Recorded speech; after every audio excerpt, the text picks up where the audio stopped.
bit south from there is the resort town of Ventnor, where we find Action News reporter Amy Buckman live. Good morning, Amy. Good morning. We have been trying to make our way up to Atlantic City, and we remain trying to do that, but we took a stop here in Ventnor to share with you some of the sights that we have seen along the way as we left the mainland and got back on the barrier island the morning after Sandy.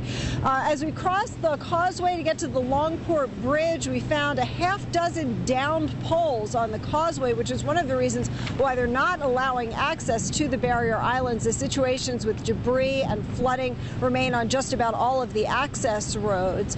We saw water lines on garages in Longport, probably a couple feet up into the air. And when I spoke to Longport Mayor Nick Russo, he told me that down at the point of Longport, the sand in the streets is about 9 inches deep. They actually had a dump truck get stuck when they tried to go in there and start moving that sand out. So that effort is going to take a little while as well. Streets in Margate, like Pelham Avenue, are also filled with sand. The whole street just looks like a sandbox. We found beach stairs that are supposed to lead from the boardwalk to the beach down in people's properties or down on the street. There has been some receding of the water in downtown Margate, so I guess that's good news. The Wawa in Margate, which many people are familiar with, had been completely surrounded. Now the parking lot is wet, but it's not, feet of water as it was during the height of the storm.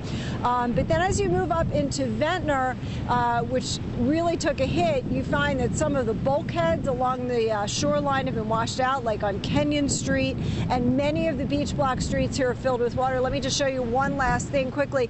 This is not a waterway behind me. This is the volleyball courts in Ventnor. They are after the beach, after the boardwalk, on the beach block, and as you can see, they are completely filled with water. So this is what the beach blocks look like right now until we get past this high tide that we're experiencing and some of that water starts to recede. It's going to be a while before people can get to their homes. We're going to get back in the news van, try to head up to Atlantic City and share more with you at noon.